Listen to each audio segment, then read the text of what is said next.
The Apostle Paul is known for his missionary journeys. The man could hardly stay put in one spot for very long. But in fact, it was the Holy Spirit who impelled him, who called him, who gave him the invitation to travel, and in each place he went to announce the gospel of Jesus Christ. One of those places was Philippi.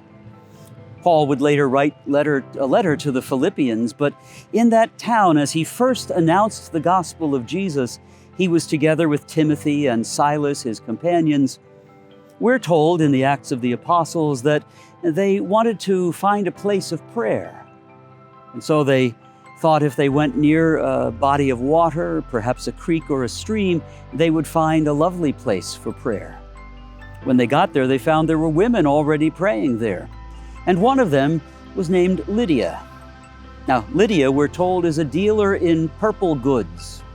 That may sound odd to our ears in the 21st century, but a dealer in purple goods dealt with the things that were meant for the upper class. She was a merchant.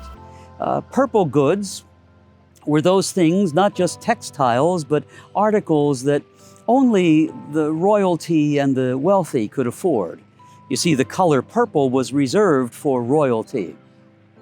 She was a merchant, a dealer in higher-end goods. We're told she had a household, which means she may have had slaves and certainly had servants. She certainly was a woman of some means. She approached Paul, and Paul spoke with her about the gospel of Jesus Christ. That intrigued her, and she heard within her own soul the call of God. And so we're told that she and all her household became baptized.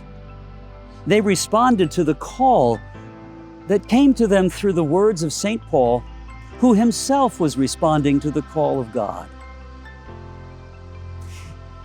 There are a couple of levels on which we can approach this.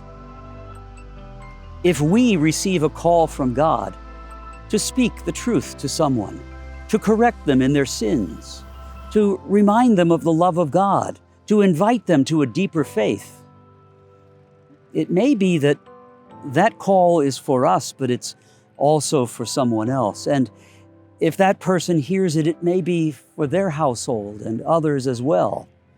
If we respond to the call of God to speak the words He gives us, then we're touching not just one person and not just one household, but a generation and another generation changed by that moment of grace. But the second thing is, what about Lydia? She heard the call of God through the voice of Paul, and she responded with curiosity.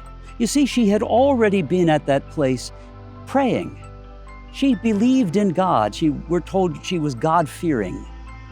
But in that fear of God, that belief in God, that sense of wonder about God's presence, she was looking for more, which is never a bad thing.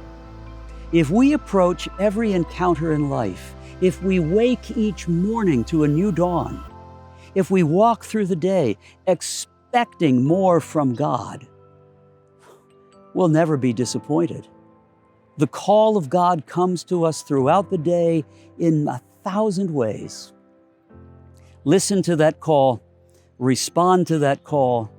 Be aware that the simplest call of God can change a life, a family, a household, a generation. God bless you.